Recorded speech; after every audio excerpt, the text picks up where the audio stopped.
तो मैं आपका स्वागत करती हूँ करियरशाला में। और आज की जो नोटिफिकेशन है जिसके बारे में हम बात करने वाले हैं वो है रेलवे की ग्रुप डी की पोस्टें 2025 में जो ऑलरेडी आ चुकी हैं। अगर मैं बात करूं यहाँ पर तो हमारे पास 32,000 प्लस पोस्टें हैं, बट ऐसा कहा जा रहा है कि पोस्टें बहुत ज्यादा बढ़ जाएंगी और ये अप्रोक्सीमेटली 50,000 प्लस चली जाएंगी। तो लेकिन अभी तक जो नोटिफिकेशन आया है, यानी कि जो नोटिफिकेशन रिसेंटली आया है, उसके अकॉर्डिंग बढ़ी हुई सीट्स के बारे में नहीं बताया गया है, पर आते आते टाइम के साथ इनका बढ़ना पक्का है। तो मैं ये कहना चाहूंगी, शुरुआत हम इसी से करते हैं कि क्या आपको ग्रुप डी भरना चाहिए या नहीं भरना चाहिए। सबसे पहली चीज, ग्रुप डी को भरे क्यों? ये क्वेश्चन मार्क हमारे सामने इसलिए आ जाता है क्योंकि जब भी आप पेपर भरेंगे तो हम सबको पता है कि ग्रुप डी की जो सैलरी है वो इतनी अच्छी नहीं है जितनी कंपैरेटिवली बाकी पोस्टों की होती है। तो ग्रुप डी के लिए अगर आप भरना चाह रहे हैं, मैं यहाँ रिमाइंडर डाल दूं, 8th पे कमीशन आ चुका है। मतलब जब आप ग्रुप डी के लिए सिलेक्ट होंगे तो 8th पे कमीशन लागू हो जाएगा और इसकी सैलरी भी आपको अप्रोक्सीमेटली 50,000 या 52,000 तक अप्रोक्सीमेटली मिलने वाली है। तो ये सोचकर मत रहिए कि इसकी सैलरी बहुत कम है या मैं ग्रुप डी की जॉब क्यों करूंगा, पर एक बार पेपर में सिलेक्शन हो गया तो इसकी सैलरी भी बढ़िया है। अगर आप सोच रहे हैं किसी ऐसी जॉब का सिर्फ एक लग जाना, मतलब शुरुआत के लिए, तो ये मौका बहुत अच्छा है। और ग्रुप डी की जो पोस्टें हैं उनकी सबसे पहले बात कर लेते हैं कि स्टार्टिंग ऑफ द फॉर्म कब होने वाली है। स्टार्टिंग ऑफ द फॉर्म हो चुकी है, यानी कि होने वाली है 23 को इसका फॉर्म निकलने वाला है। और 23 को इसका फॉर्म जब आप भरने बैठेंगे तो इसके साथ काफी सारी चीजें आएंगी जो कि जा रही हैं 23 से 22 फरवरी। आपके पास मौका बहुत अच्छा है, 32,000 प्लस पोस्टें हैं। ये तो हो गई डेट्स की बात कि हमारा जो फॉर्म है बेसिकली वो कब से कब तक है, वो है 23 से 22 फरवरी तक। और अगर आप भरना चाह रहे हैं फीस में अगर आपका डिले हो जाता है तो वो आपको 24 और 25 तक का टाइम दे रहे हैं। लास्ट अगर आप करेक्शन करना चाह रहे हैं तो 6 मार्च तक का टाइम आपके पास करेक्शन विंडो के लिए भी है। तो अगर आपके कोई भी गलती हो जाती है फॉर्म के अंदर, आप उसको फिल ऑन कर सकते हैं।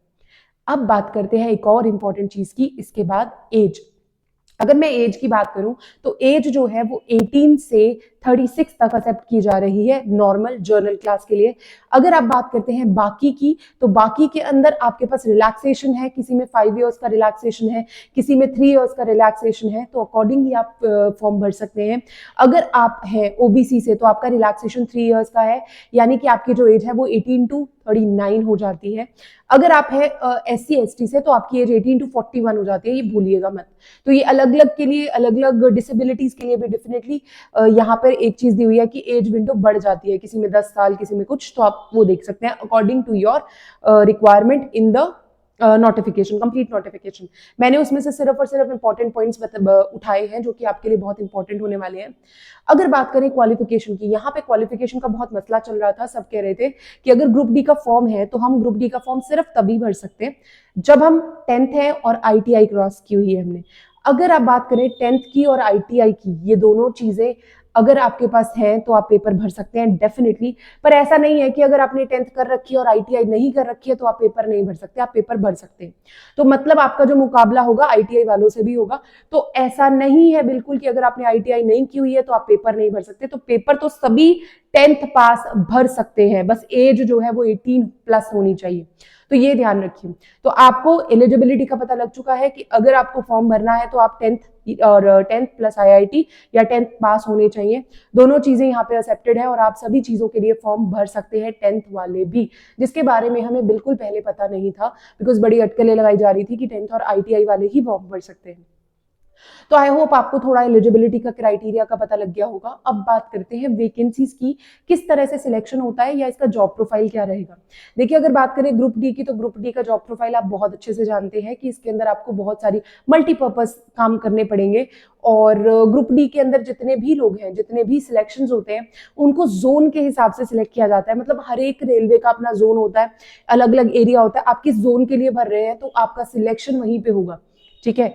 तो मेरे हिसाब से ऐसा होता है कि जहां पर वैकेंसीज बहुत कम है वहां कट ऑफ बहुत हाई जाती है, जहां पर वैकेंसीज बहुत ज्यादा है वहां कट ऑफ बहुत कम जाती है। फॉर एग्जांपल अगर हम बात करें इस टाइम मुंबई में वैकेंसीज ज्यादा है तो वहां का कट ऑफ की अगर हम बात करें तो हो सकता है कि वहां की अगर फॉर्म फिलिंग कैपेसिटी कम हुई तो वहां का कट ऑफ जो है वो बहुत कम जाएगा।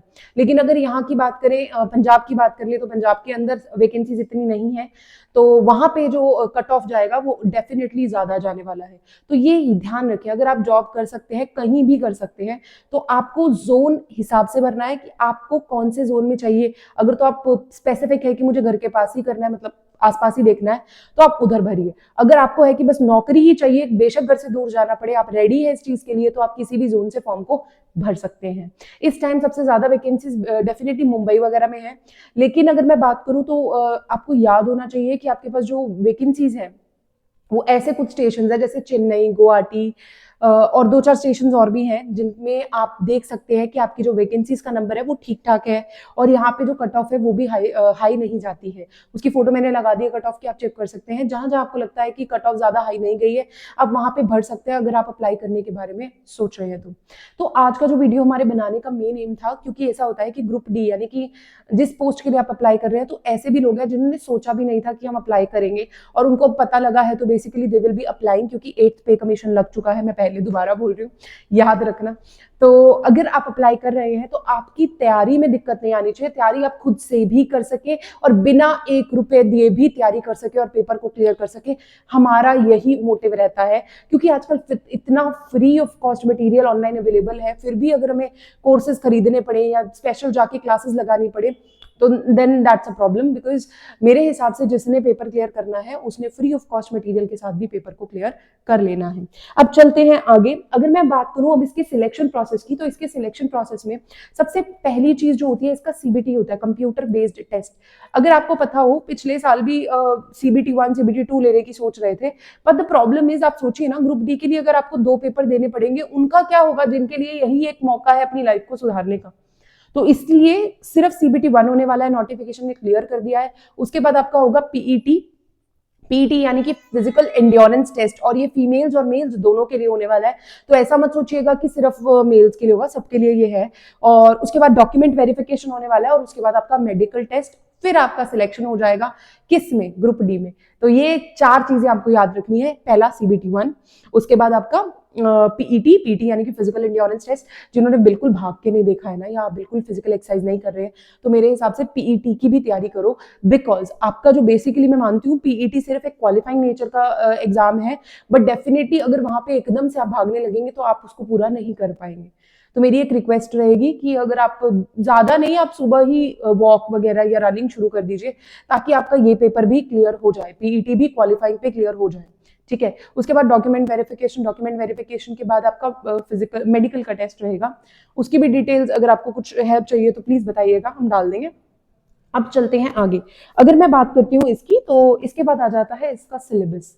देखिए, अगर सिलेबस की बात करें तो मैंने पहली चीज हम बात करेंगे इसका पेपर, यानी कि सीबीटी 1। सीबीटी 1 को 4 हिस्सों में बांट लेते हैं। पहला है जर्नल साइंस। देखिए, जर्नल साइंस के लिए ज्यादा टेंशन लेने की लोड़ नहीं है, बिल्कुल जरूरत नहीं है। अगर आप एनसीईआरटीज पढ़ सकते हैं 6th से 10th की साइंस की एनसीईआरटीज, तो आपका खुद से हो जाएगा। आप अपने नोट्स बनाइए, अच्छे से कीजिए, फिर पीवाईक्यू सॉल्व करने के लिए बहुत सारे ऑनलाइन प्लेटफॉर्म्स हैं, उनके साथ कीजिए, आपकी जर्नल साइंस की तैयारी हो जाएगी। इसके बाद आता है जर्नल मैथ्स। अगर हम बात करें साइंस की, तो मैथ्स भी 10th लेवल का ही होगा, उससे ज्यादा नहीं होगा, 10th से भी कम, मतलब 9th तक के लेवल का होगा, 10th के कुछ एक क्वेश्चन होंगे, तो ये होगा। उसके बाद आ जाता है अपना, जब हम बात करते हैं journal intelligence and reasoning, reasoning के भी क्वेश्चन होंगे इसके अंदर। उसके बाद जर्नल अवेयरनेस के क्वेश्चन होंगे और करंट अफेयर्स के क्वेश्चन होंगे। हमारे पास जो क्वेश्चन है साइंस और मैथ्स से रिलेटेड, ये 25-25 मार्क्स के होंगे। 25 क्वेश्चन ही होंगे और 25 मार्क्स के होंगे, मतलब 1-1 मार्क का ईच क्वेश्चन। 30 मार्क्स की हमारे पास होने वाली है जनरल इंटेलिजेंस एंड रीजनिंग, और उसके बाद 20 मार्क्स के होने वाले हैं क्या, आपके पास करंट अफेयर्स। करंट अफेयर्स के आपके 20 मार्क्स होंगे और टोटल पेपर 100 मार्क्स का होगा। 100 मार्क्स के अंदर अगर आप कुछ भी गलत कर देते हैं तो 1/3 आपका कट जाएगा, यानी कि 1/3 अगर बात करें तो 1/3 आपके पास जो रहेगा वो होगा अप्रोक्सीमेटली 0.33 मार्क्स आपका कट जाएगा पर गलत क्वेश्चन के। नेगेटिव मार्किंग होगी इसकी 1/3 मार्क्स की, तो ये ध्यान रखिए। तो नेगेटिव, देखो मोस्टली ये होता है कि हम मार्क तो कर देते हैं, लेकिन ऐसे बच्चे भी हैं जिनकी 9th और 10th यानी बहुत अच्छे से की हुई है साइंस और मैथ्स में। सबसे बड़ी गलती ये करते हैं कि नेगेटिव मार्किंग को अंधाधुंध तरीके से भूलते जाते हैं और उसको मार्क करते जाते हैं। आपको यही ध्यान रखना है कि एक नेगेटिव मार्किंग आपको पेपर क्लियर भी करा सकती है और पेपर से बाहर करने का काम भी ये नेगेटिव मार्किंग ही करेगी। तो जब भी पेपर करो, मेरी तो यही टिप रहेगी कि जब भी पेपर करो ना, सबसे पहले वो सॉल्व, मतलब तुम लोग सॉल्व कर रहे हो तो वो क्वेश्चंस 100% करो जो तुम्हें आते हैं। उसके बाद जब टाइम बचा तो देख लो कि कौन से क्वेश्चंस मुझे करने चाहिए, बट जो क्वेश्चन आते हैं 100% वही मार्क करो, क्योंकि नेगेटिव मार्किंग कई बार ऐसा होता है कि जस्ट कट ऑफ से कुछ एक पॉइंट्स में दूर रह जाते हैं just because of the negative marking, और उस टाइम अफसोस बहुत होता है। ठीक है, ओवर कॉन्फिडेंस के चक्कर में हम सारे के सारे क्वेश्चंस कर तो देते हैं, लेकिन द प्रॉब्लम इज जब ये रुक जाता है, ये कट जाता है ना, मतलब मार्क्स कट जाते हैं, तो वो कट ऑफ को क्रॉस नहीं कर पाते हैं।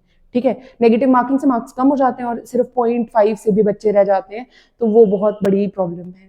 तो मेरे हिसाब से आपको बहुत ही ध्यान से पेपर को प्रैक्टिस करना तो है, क्या करें ये इंपॉर्टेंट है, लेकिन क्या मार्क नहीं करना है या कौन सा क्वेश्चन नहीं करना है ये पता होना भी बहुत बड़ी जरूरत है किसी भी पेपर को क्लियर करने के लिए। तो अब चलते हैं एक इंपॉर्टेंट चीज के ऊपर।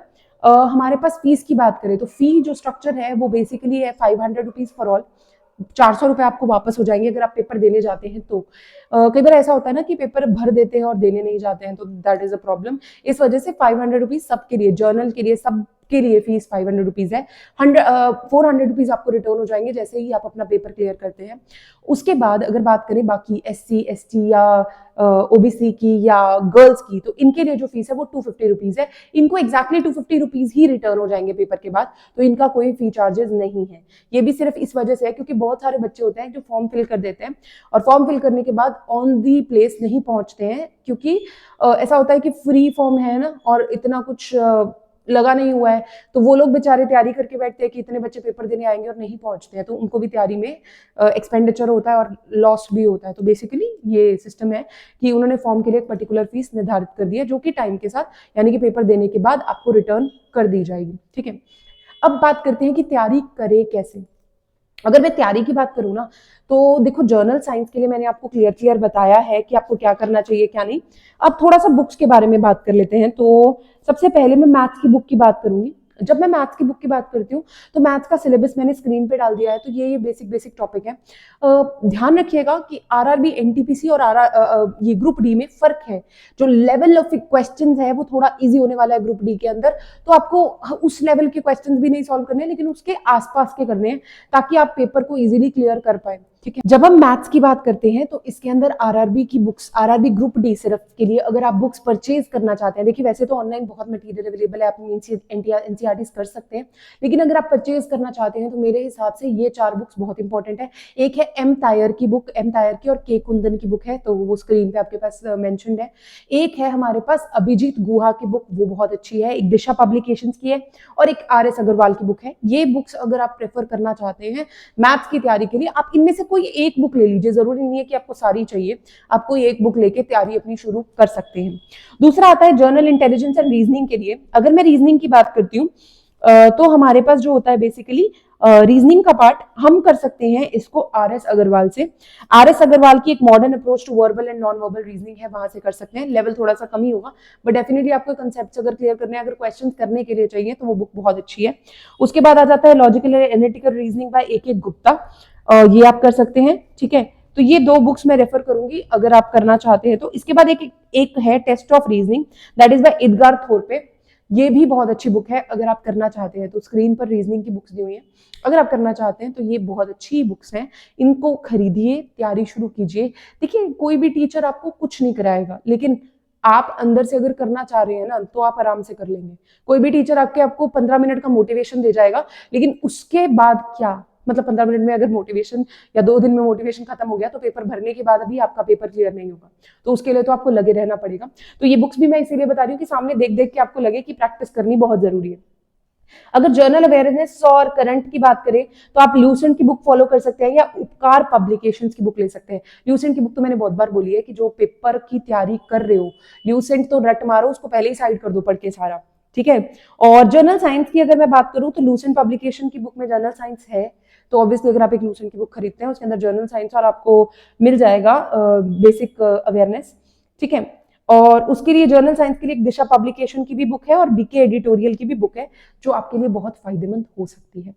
तो मेरे हिसाब से बुक्स आपको थोड़ा आइडिया हो गया है कि आप इनमें से एक एक मंगाइए, सारी मंगाने की जरूरत नहीं है, कोई एक मंगा लीजिए ताकि आपको प्रैक्टिस में दिक्कत ना हो, जो आपको कंफर्टेबल लगे। एक आपको ऑनलाइन ये दिख जाएंगी, इनका मटेरियल पता लग जाएगा इनके अंदर क्या है, तो आपको जो सही लगे और जिस चीज को आप समझ पाए आप प्लीज उसी को ही लीजिए। ठीक है, सारी बुक्स लेने की जरूरत नहीं है। अब बात करते हैं इसके बाद कि आरआरबी की तैयारी तो मैंने सपोज शुरू कर दी, लेकिन मुझे कैसे पता लगेगा कि कौन सी चीजें कहाँ से पढ़नी है। अगर सपोज करो आप बिल्कुल नए हो, है ना, तो अगर आप नए हो तो आपकी तैयारी कहाँ से होनी चाहिए उसकी बात कर लेते हैं। जर्नल साइंस की मैं सबसे पहले बात करूंगी। तो जर्नल साइंस में हमारे पास एमडी क्लासेस है बाय रहमान सर।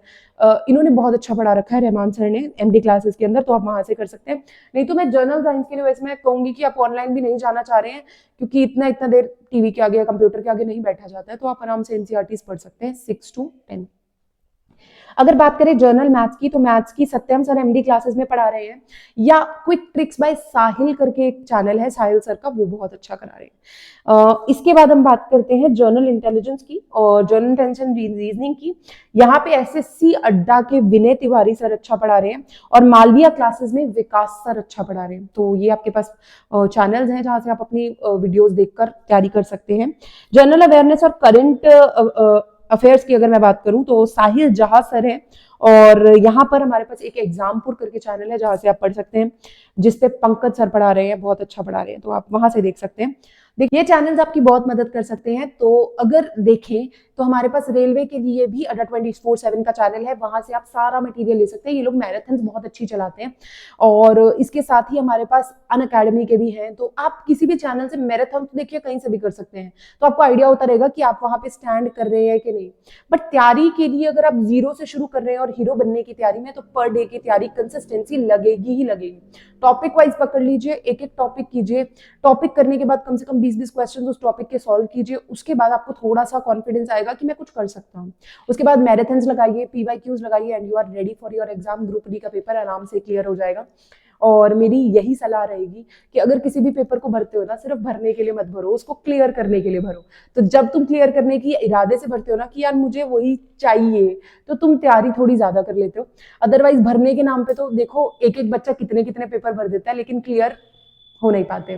तो ऑल द वेरी बेस्ट। मेरी यही आशा रहेगी कि अगर आप ये वीडियो देख रहे हैं तो आप हमें लाइक करेंगे और हमें जरूर फीडबैक देंगे कि आपको वीडियो कैसा लगा। धन्यवाद।